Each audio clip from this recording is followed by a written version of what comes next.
Hey everyone, it's me, Deka, and this is this week's Japanese review. Let's take a look here. We only have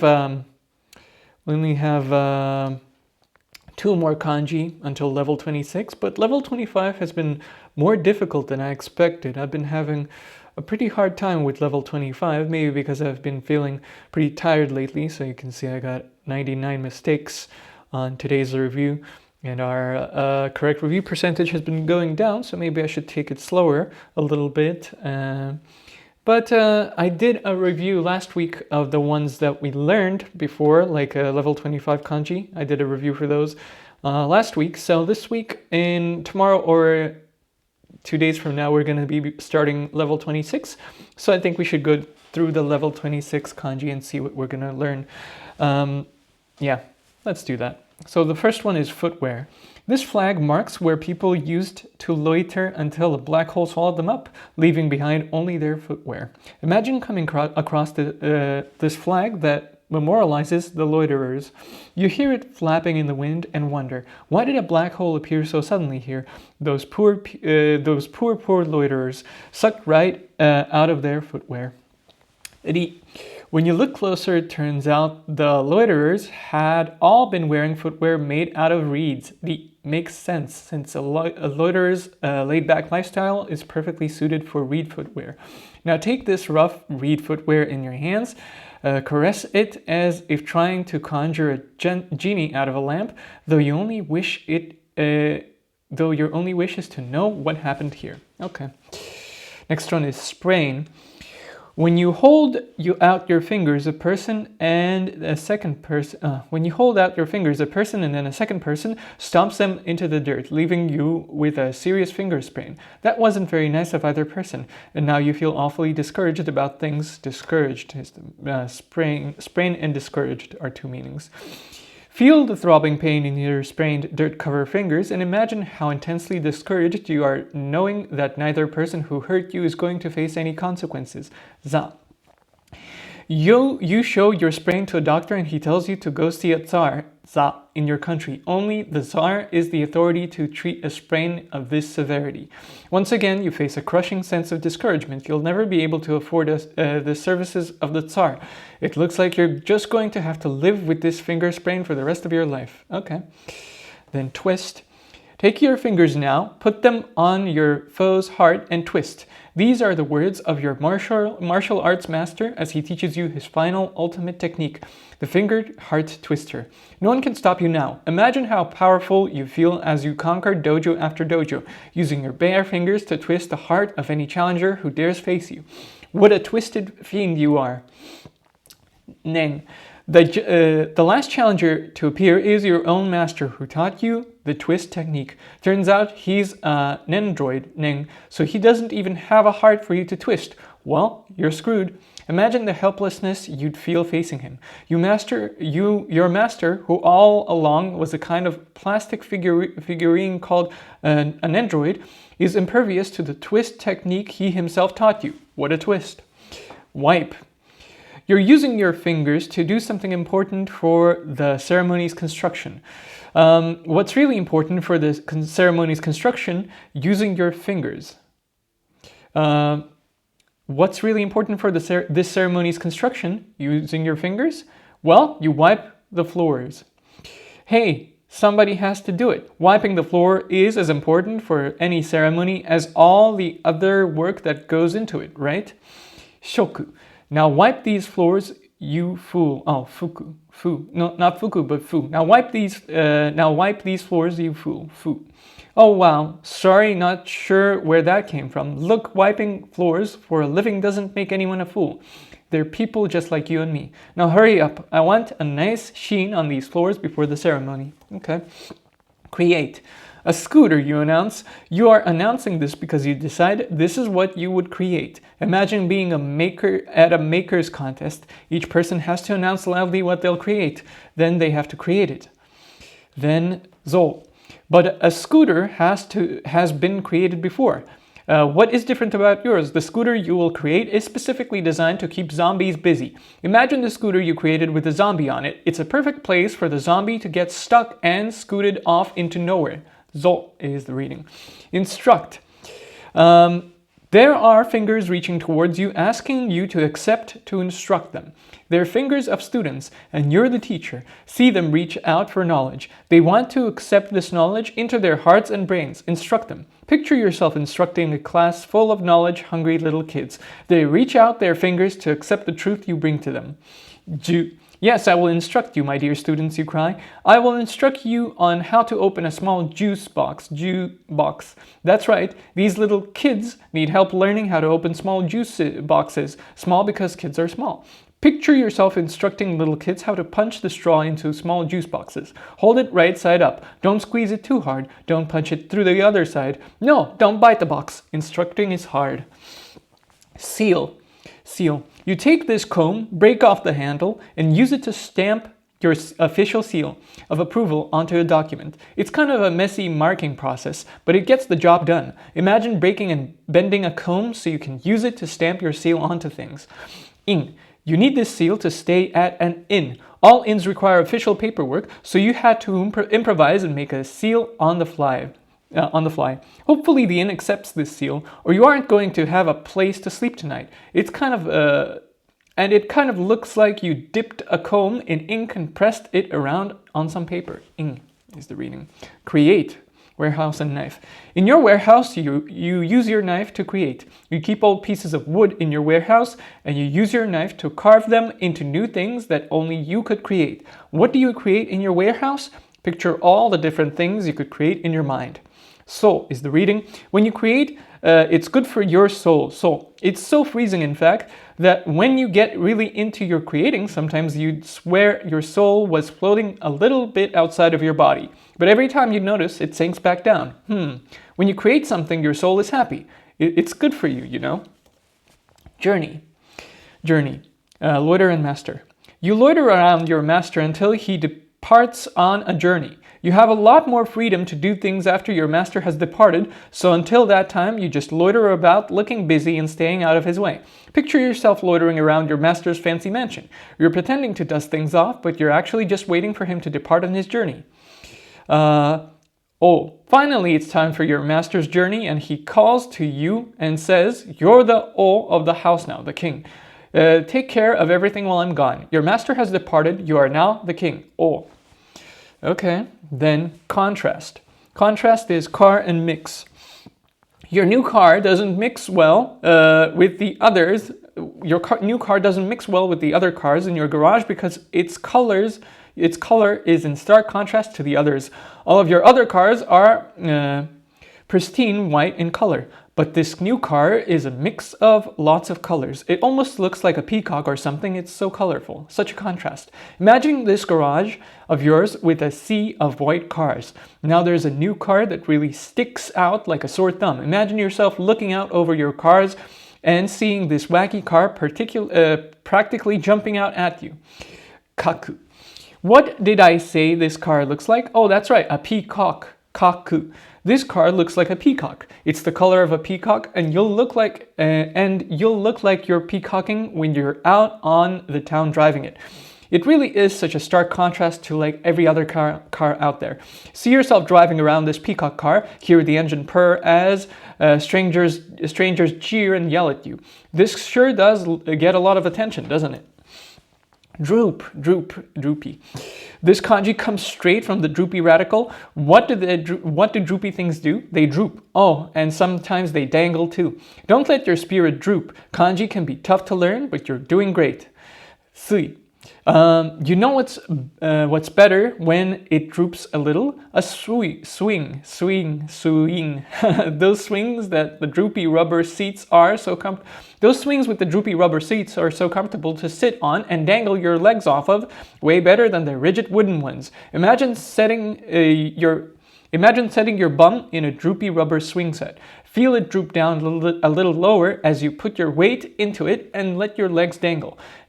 Such comfort. Okay. Writing brush. Out of bamboo you make a writing brush. This is no ordinary brush, mind you. It's a brush specifically designed for writing elegant characters, and it's made from bamboo. Imagine yourself using this bamboo brush. Do you know many kanji? Of course you do. Imagine yourself writing them all with this nice writing brush. It's actually fun to write things with it. Hitsu. Once the writing brush hits hitsu, the paper, it's like you transform into a totally different person. All of a sudden, you're a master calligrapher, writing anything and everything in a most beautiful fashion. Once that brush hits the paper, it's on. Imagine the sound of the brush makes when it hits the paper. It's a bit of a plop, and then kind of a scratching sound as the brush bristles move around. Really focus on the sound that the brush makes when it hits the paper. Okay, lead. You hold gold fins in your mouth while shopping for pencil lead. Lead, not lead. You hold gold fins in your mouth while shopping for pencil lead at the store. The pencil lead store only accepts gold fins as payment, but your fins don't fit in your pockets and you need your hands to carry the lead, so the gold fins go in your mouth. Imagine having these gold fins in your mouth. Taste the metal as your tongue runs over them. Eng. You pay for your lead, but the cashier puts it in your mouth where the gold fins were and everything ends. And lead poisoning? Huh. What a way for everything to end. Savings. You keep all of your shellfish under a roof down the street and it's your savings. Shellfish used to be used as money way back, and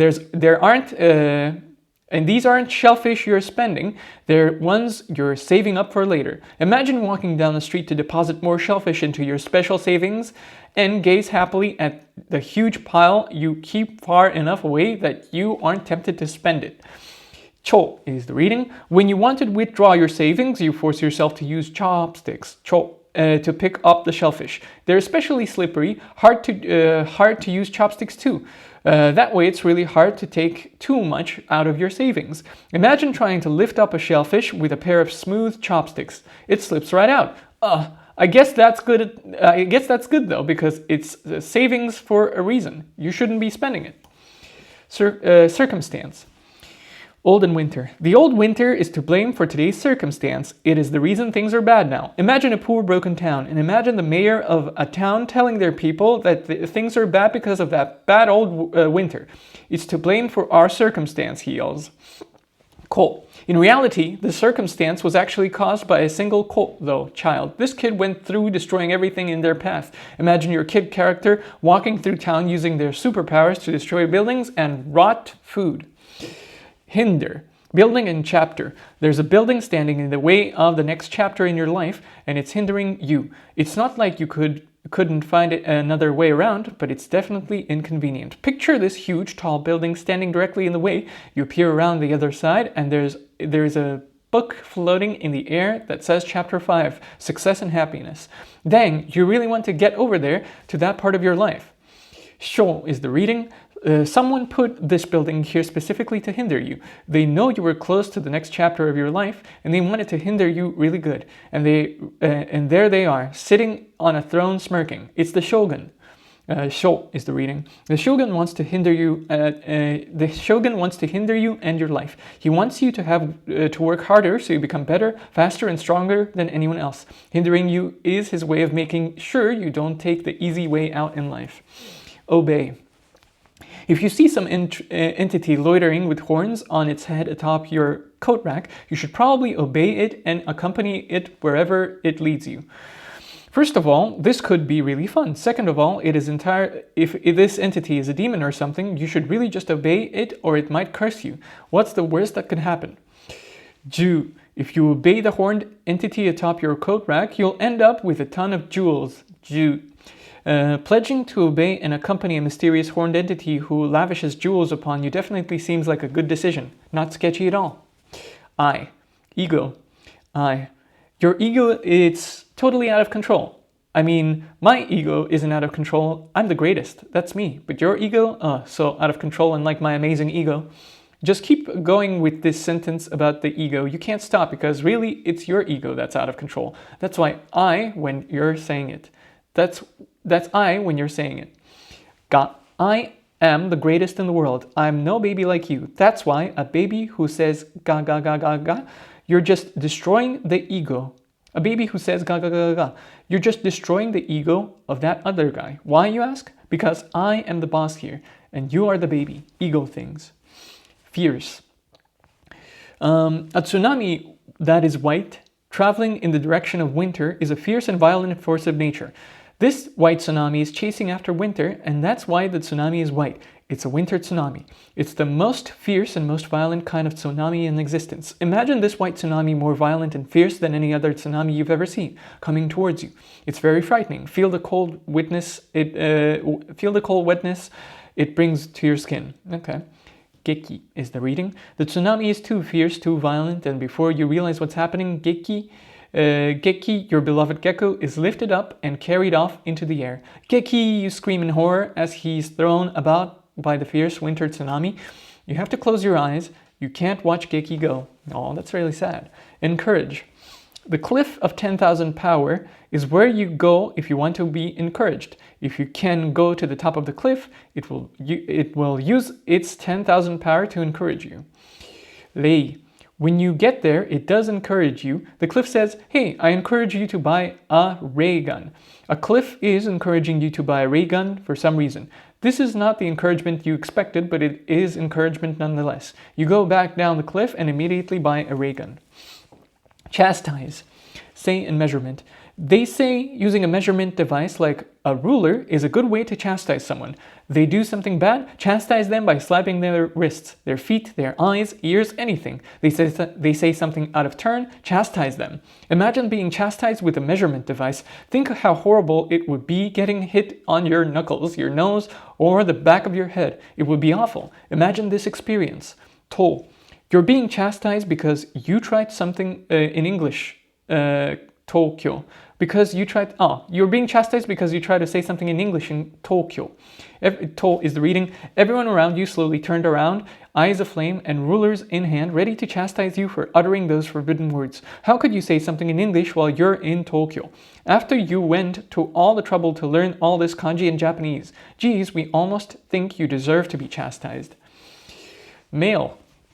The droopy building is where people droop under big sacks of mail, aka a post office. Picture a branch of postal workers going in and out of the post office building, drooping under the weight of so much mail. It's a tough job.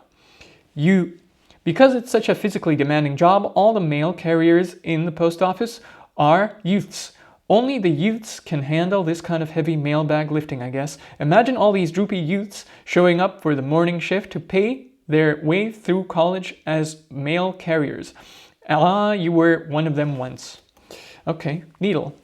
In a gold cross, you see a needle sticking out of it. The needle is right in the middle of the gold cross. If Jesus were on there, the needle would be sticking him right in the chest. Picture this golden cross in your head. Why do you suppose there's this needle stuck in it? You try to pull it out, but you can't. Envision yourself straining, trying to get the thing out. Okay, shin. You're about to give up on the needle when it pops out and flies directly into your shin. Shin is the reading. Ouch! Now you're desperately trying to pull the needle out of your shin, but it really won't budge this time. Maybe you should have minded your own business. Imagine a needle sticking into your skin. It hurts a ton. How would you try to get it out? Okay. Now, indication. A loitering mountain king in the winter is an indication or sign of something to come.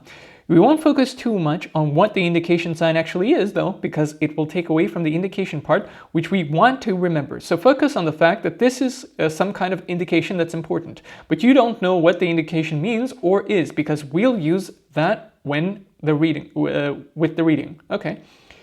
Cho. When you spot a loitering mountain king in the winter, you know it's an indication that soon Miss Chao or Cho will appear. It's like Groundhog's Day kind of situation. But instead it means Miss Chao is about to come out perhaps early for the season. Imagine an announcer watching the loitering mountain king. There he is, and it's still winter. We all know what that means. It's a sign Miss Chao will be coming out of hibernation soon. Then you can imagine her bursting forth from the mountain, running down her street. Okay. Suspicious. You see a soul floating around a tombstone acting suspicious. To be fair, if a soul is going to be anywhere, a tombstone is probably high up on the list, but this one seems like it's doing something weird. Imagine inching closer to the suspicious soul floating around a tombstone. What do you think it's doing? Kai. You sneak around the tombstone to see what this suspicious soul is doing, and you realize it's pretending to kayak. Kai.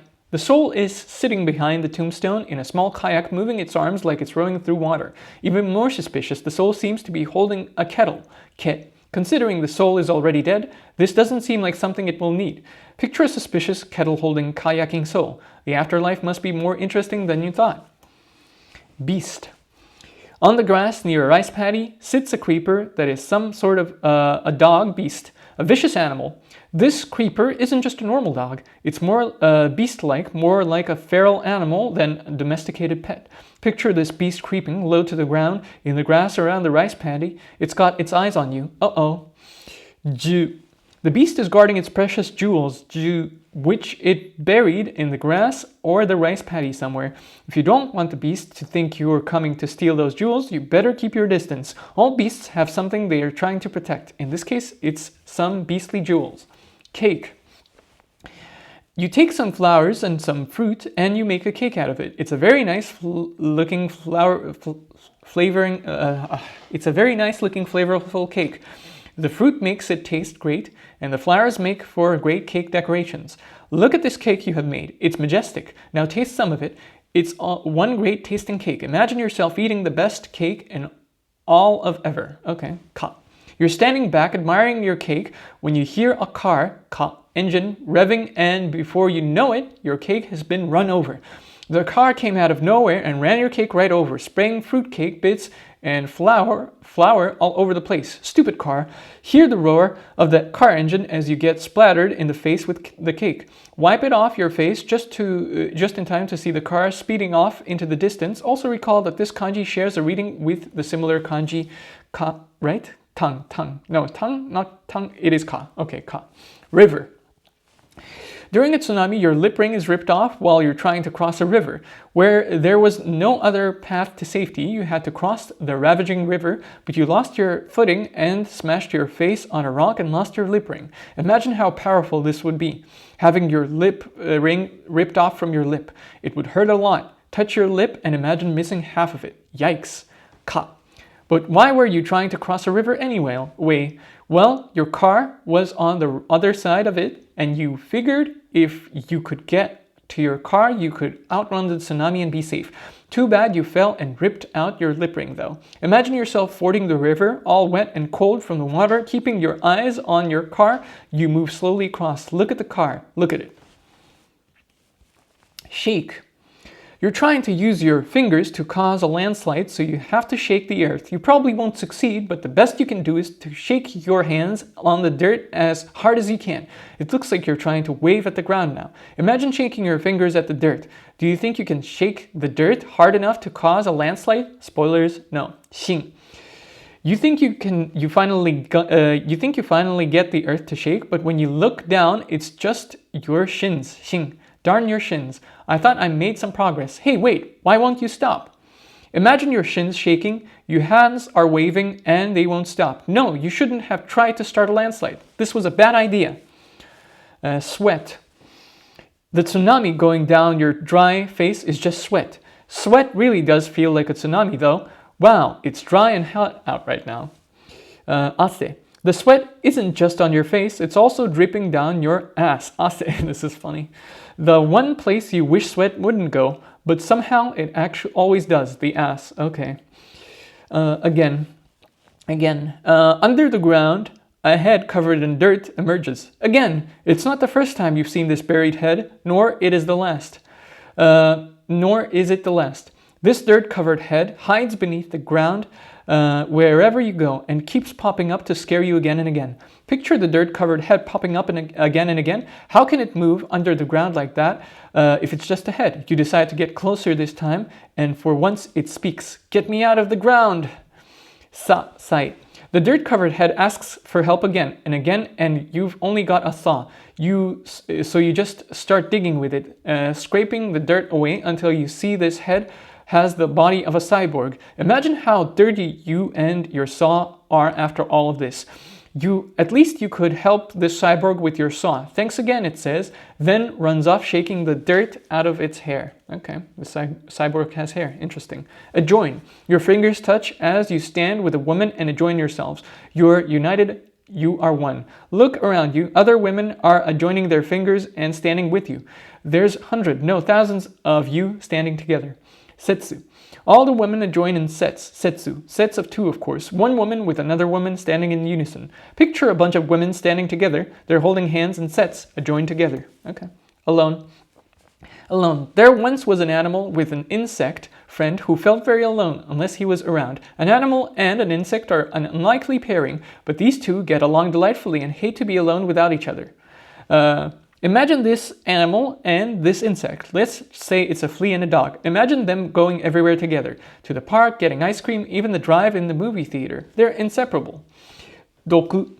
One activity that the animal can never do alone is solve Sudoku puzzles. Doku is the reading. The insect always has to help him out with them. And together they are in an unstoppable Sudoku solving team. Picture this animal with the insect on his head doing a Sudoku. See the insect hopping around on the animal's head, shouting answers and suggestions into the animal's ear. How cute. It is cute. Fortune.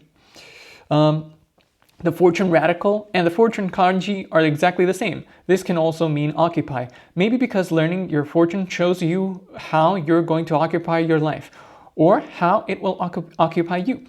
You haven't seen the radical in a while, so here's a mnemonic to help you remember the kanji. Put your toe in your mouth to learn your fortune. This taste will tell you everything you need to know about your fortune. But your toe has to occupy your mouth first for it to work. Imagine what your shoe tastes like, or actually taste it. I don't care. What do the taste and texture of it say about you, about your future fortune? Seng. To occupy some free time you have, you go and you get your fortune told at a fortune teller. Your fortune is that you'll have an encounter with a centaur, Seng is the reading, in the near future. Just then you realize that the fortune teller is actually a centaur. The fortune has come true. Imagine getting your fortune told by a centaur fortune teller. Do you trust this mythical beast to know your future? Watch him manipulate his crystal ball as his hooves stomp the ground beneath him. Okay, and those are all the Hanzi we're gonna, kanji, not Hanzi. When I'm learning on Wanikani, I always say kanji instead of Hanzi, and when I'm using Wanikani, I always say Hanzi instead of kanji. Interesting. But anyway, that's all we're gonna learn next week. And thank you everyone who watched this week. Thank you everyone who watched this video, especially if you watched until the end. You can click like and subscribe. You can join the Discord server. The link is in my YouTube profile. And I'll see you again next week in the next video. Bye bye.